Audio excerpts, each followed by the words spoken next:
Hello, आप सभी कैसे हैं। आप सभी का मेरे यूट्यूब चैनल BHU एकेडमी में स्वागत है। आज हम लोग आरपीएफ कांस्टेबल के लिए जीके जीएस के महत्वपूर्ण प्रश्नों को देखेंगे। ये सभी प्रश्न होने वाले आगामी एग्जाम आरपीएफ कांस्टेबल के लिए बेहद ही महत्वपूर्ण होने वाले हैं, तो वीडियो आखिरी तक ज़रूर देखिएगा और सभी प्रश्नों को आप लोग अच्छे से याद कर लीजिएगा। तो चलिए आइए एक एक करके शुरू करते हैं। सन्यासी विद्रोह कहाँ पर हुआ था? सही जवाब क्या होगा? तो सन्यासी विद्रोह जो है यह आपका बंगाल में हुआ था, यानी करेक्ट आंसर क्या होगा? तो ऑप्शन बी हो जाएगा। सन्यासी विद्रोह जो है यह आपका बंगाल में हुआ था। कालीबाग अभयारण्य निम्न में से किस राज्य में है? सही जवाब क्या होगा? तो कालीबाग अभयारण्य जो है यह आपका किस राज्य में है? तो सही जवाब ऑप्शन ए होगा, कर्नाटक। कालीबाग अभयारण्य जो है यह कर्नाटक राज्य में स्थित है, यानी करेक्ट आंसर ऑप्शन ए हो जाएगा। अखिल भारतीय किसान सभा के प्रथम अध्यक्ष कौन थे? करेक्ट आंसर क्या होगा? तो अखिल भारतीय किसान सभा के जो प्रथम अध्यक्ष थे वह स्वामी सहजानंद थे, यानी करेक्ट आंसर क्या होगा? तो ऑप्शन ए हो जाएगा। अखिल भारतीय किसान सभा के प्रथम अध्यक्ष स्वामी सहजानंद थे।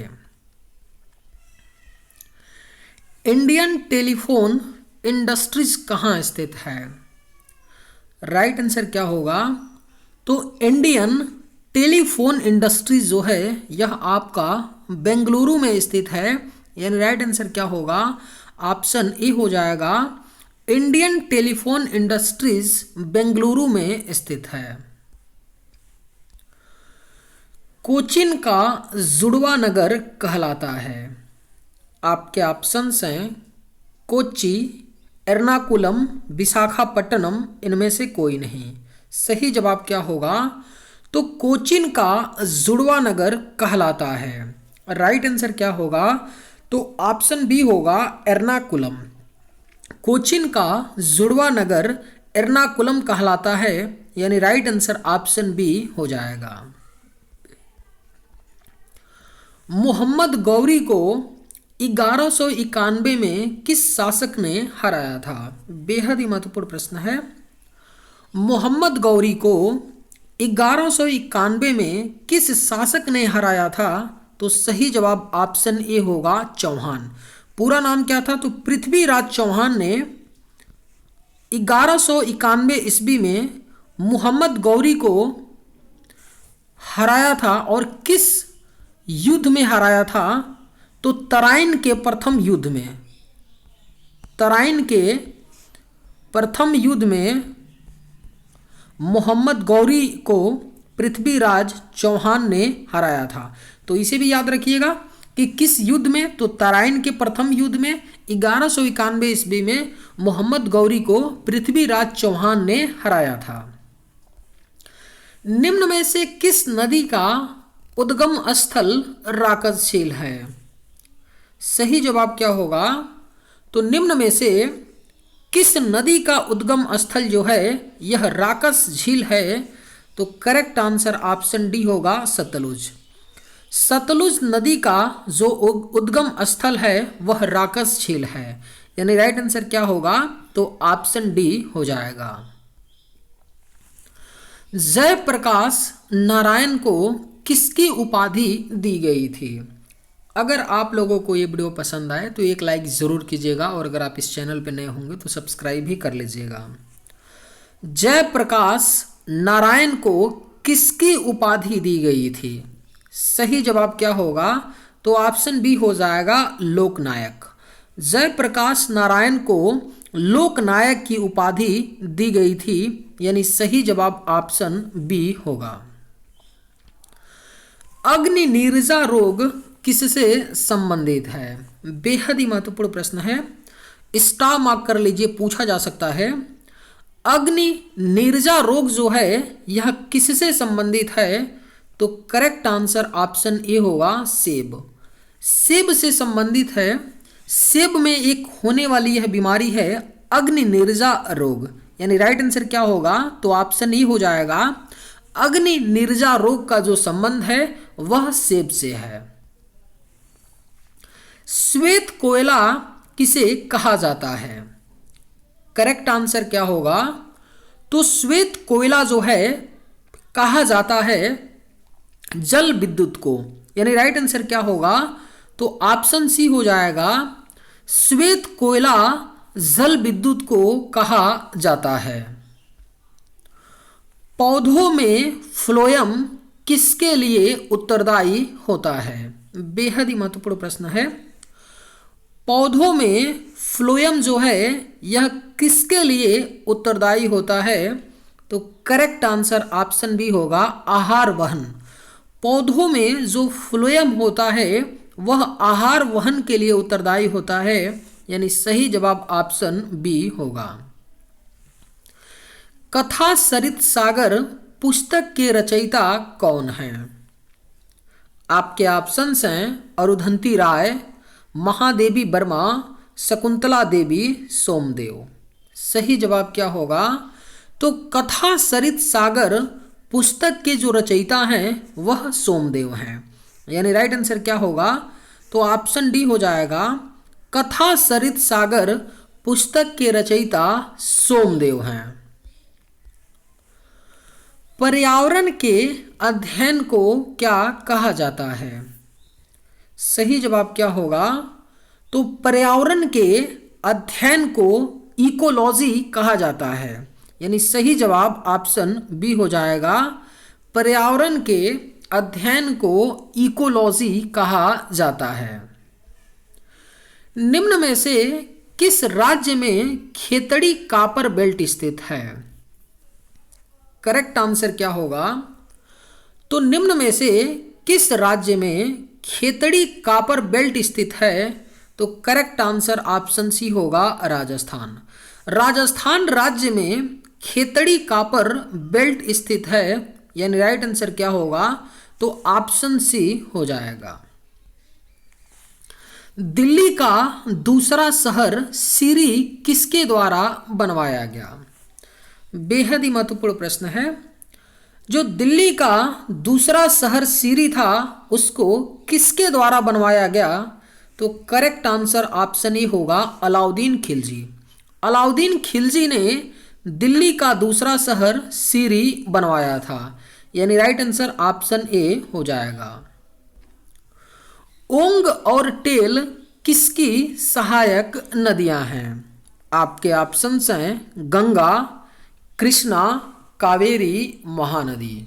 सही जवाब क्या होगा? तो ओंग और टेल जो है यह किसकी सहायक नदियां हैं? तो सही जवाब ऑप्शन डी होगा, महानदी की। ओंग और टेल जो हैं यह महानदी की सहायक नदियां हैं, यानी राइट आंसर ऑप्शन डी होगा। भारत छोड़ो आंदोलन कब शुरू किया गया था? सही जवाब क्या होगा? तो भारत छोड़ो आंदोलन जो है यह आपका अगस्त 1942 में शुरू किया गया था। 8 अगस्त 1942 में भारत छोड़ो आंदोलन शुरू किया गया था, यानी सही जवाब आपका ऑप्शन ए हो जाएगा। सार्क कृषि केंद्र कहाँ स्थापित किया गया है? बेहद ही महत्वपूर्ण प्रश्न है। सार्क कृषि केंद्र जो है यह कहाँ स्थापित किया गया है? तो करेक्ट आंसर ऑप्शन बी होगा, ढाका में। सार्क कृषि जो केंद्र है यह आपका ढाका में स्थापित किया गया है, यानी राइट आंसर ऑप्शन बी होगा। निम्न में से कौन सी नेपाल की सबसे लंबी नदी है? करेक्ट आंसर क्या होगा? तो निम्न में से कौन सी नेपाल की सबसे लंबी नदी है? तो सही जवाब ऑप्शन बी होगा, करडाली नदी। करडाली नदी जो है यह नेपाल की सबसे लंबी नदी है, यानी सही जवाब ऑप्शन सी होगा। चाक का रासायनिक नाम क्या है? राइट आंसर क्या होगा? तो चाक का रासायनिक नाम जो है यह कैल्शियम कार्बोनेट होता है, यानी सही जवाब ऑप्शन सी होगा। चाक का रासायनिक नाम जो है यह कैल्शियम कार्बोनेट होता है। मानव हृदय में कितने कक्ष होते हैं? अगर आप लोगों को ये वीडियो पसंद आए तो एक लाइक ज़रूर कीजिएगा और अगर आप इस चैनल पर नए होंगे तो सब्सक्राइब भी कर लीजिएगा। मानव हृदय में कितने कक्ष होते हैं? सही जवाब क्या होगा? तो ऑप्शन सी होगा 4। मानव हृदय में 4 कक्ष होते हैं, यानी राइट आंसर ऑप्शन सी होगा। हीरे का उत्पादन करने वाला भारत का एकमात्र राज्य कौन सा है? सही जवाब क्या होगा? तो हीरे का उत्पादन करने वाला जो भारत का एकमात्र राज्य है वह आपका मध्य प्रदेश है, यानी करेक्ट आंसर क्या होगा? तो ऑप्शन ए हो जाएगा। हीरे का उत्पादन करने वाला भारत का एकमात्र राज्य मध्य प्रदेश है। 17 दिसंबर 1927 को जॉन सैंडर्स की हत्या किसने कर दी थी? आपके ऑप्शंस हैं सुखदेव, मंगल पांडे, भगत सिंह, बिपिन चंद्र पाल सिंह। सही जवाब क्या होगा? तो 17 दिसंबर 1927 को जॉन सैंडर्स की हत्या जो है यह भगत सिंह ने की थी, यानी करेक्ट आंसर क्या होगा? तो ऑप्शन सी हो जाएगा। 17 दिसंबर 1927 को जॉन सैंडर्स की हत्या भगत सिंह ने कर दी थी। सरदार वल्लभ भाई पटेल किस क्षेत्र में अग्रणी थे? सही जवाब क्या होगा? तो सरदार वल्लभ भाई पटेल जो थे वह बारदोली सत्याग्रह में अग्रणी थे, यानी राइट आंसर क्या होगा? तो ऑप्शन बी हो जाएगा। सरदार वल्लभ भाई पटेल जो थे वह बारदोली सत्याग्रह को लीड किए थे, अग्रणी होने का मतलब।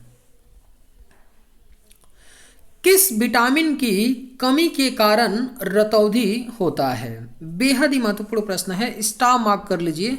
ये प्रश्न रेलवे में कई बार पूछा गया है, आरपीएफ में भी एक बार पूछा गया है और रेलवे एग्जाम में कम से कम 20 बार एक क्वेश्चन पूछा गया है कि किस विटामिन की कमी के कारण रतौंधी बीमारी होती है। तो सही जवाब ऑप्शन डी होगा, विटामिन ए। विटामिन ए की कमी के कारण जो है रतौंधी होती है, यानी सही जवाब ऑप्शन डी होगा। निम्नलिखित में से कौन मानव शरीर की विशालतम ग्रंथि है? राइट आंसर क्या होगा? तो निम्न में से कौन जो है मानव शरीर की विशालतम ग्रंथि है? तो करेक्ट आंसर ऑप्शन बी होगा, जिगर। जिगर जो है यह मानव शरीर की विशालतम ग्रंथि है। और जिगर किसको बोलते हैं? तो यकृत यानी लीवर को बोला जाता है जिगर। तो याद रखिएगा, जो जिगर है यानी यकृत है यह मानव शरीर की विशालतम ग्रंथि है। और यकृत का जो वजन होता है वह लगभग 1.3 केजी से लेकर के 1.6 केजी के बीच होता है। ठीक है, जो जिगर यानी लीवर का जो वेट होता है वह 1.3 केजी से 1.6 केजी होता है। एक और क्वेश्चन यकृत से बहुत महत्वपूर्ण बनता है, पूछा जाता है कि मानव शरीर का कौन सा अंग है जिसमें रीजेनरेटिव पावर होता है? तो यकृत ही ऐसा एकमात्र अंग है जिसके अंदर रीजेनरेटिव पावर होता है। ठीक है, तो इसे भी आप लोग याद रखिएगा। सापेक्षता का सिद्धांत किसने विकसित किया था? करेक्ट आंसर क्या होगा? तो सापेक्षता का सिद्धांत जो है यह विकसित किया था अल्बर्ट आइंस्टीन ने, यानी राइट आंसर क्या होगा? तो ऑप्शन डी हो जाएगा। सापेक्षता का सिद्धांत अल्बर्ट आइंस्टीन ने विकसित किया था। स्वतंत्र भारत में पहली बार मुद्रा विमुद्रीकरण का प्रयास कब हुआ? महत्वपूर्ण प्रश्न है, याद रखिएगा कि स्वतंत्र भारत में पहली बार मुद्रा विमुद्रीकरण यानी डीमोनेटाइजेशन का प्रयास कब हुआ था? तो सही जवाब ऑप्शन सी होगा, 1978 में हुआ था। स्वतंत्र भारत में पहली बार यानी 1947 के बाद पहली बार 1978 में डीमोनेटाइजेशन यानी मुद्रा विमुद्रीकरण किया गया। तो सही जवाब ऑप्शन सी होगा। याद रखिएगा कि आज तक भारत में 3 बार डिमोनेटाइजेशन यानी कि मुद्रा विमुद्रीकरण किया गया है। सबसे पहली बार 1946 में किया गया था। 1946 में पहली बार डिमोनेटाइजेशन किया गया और दूसरी बार किया गया 1978 में, और तीसरी बार आप सभी को पता होगा सन 2016 में प्राइम मिनिस्टर नरेंद्र मोदी जी के द्वारा किया गया था 8 नवंबर सन 2016 को। तो याद रखिएगा कि भारत में अब तक 3 बार ही क्या हुआ है, डिमोनेटाइजेशन हुआ है।